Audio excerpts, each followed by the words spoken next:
During halftime, they let the notable people go hang out in this sort of modified green room locker room, and Neal was there, and I was like, look at this guy's wife. She's so tall and striking and beautiful. She was a model from where? From South Africa, yeah. She was a big supermodel there, and wow. She moved to England for modeling, and that's where we met when I was doing Band of Brothers 22 years ago, and I took one look at her, and that was it. I was, I knew it was destined to be for the rest of my life, and I couldn't be happier. She's fantastic. I know. Look, everyone does that. I took one look, and that was it. Yeah, you looked at a 6'3" South African supermodel. Every guy said that. The guy works at a car wash, and I saw her pull up in the car, and that was it. That would be mine. But I didn't say that she said the same thing in return. There was work to be done on my part to close this deal. That wasn't easy, but I finally closed it. It was just, I referred to a year or two ago. I referred to a tall, beautiful woman as statuesque, and the other women around me were offended. No, as though that compliment has gone out of favor. I always felt that was a high compliment. Am I off base on that? No. Here's what I've learned with women. Well, Adam's really tall. Does that make him statuesque? Yes. It was actually Adam I was referring to. With skin of alabaster. Tall and handsome, great hair, all the thing, chiseled. You got it all, Adam. Thank you. Here's what I've found about women in some minority groups. They'll decide what they're called. It's not so much that it's good or bad. It's that you are deciding for them.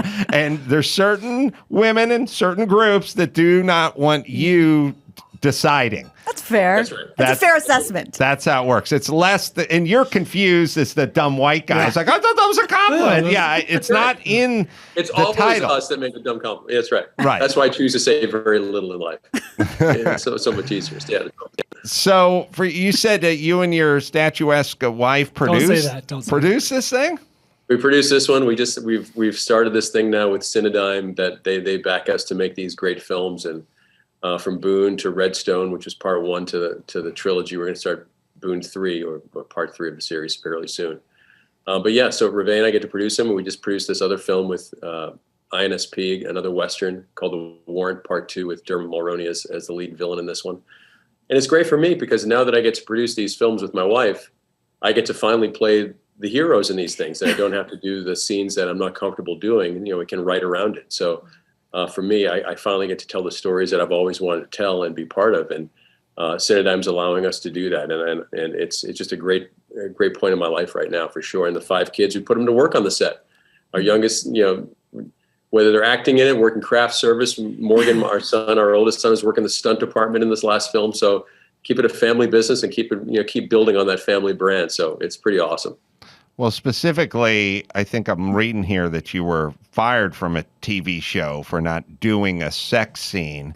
So your faith and your dedication to your wife sort of prevent you. You're Mike Pence-esque in that you believe in this, and so you don't do it. And so now when you're the one who's producing, you can have better control of that, right?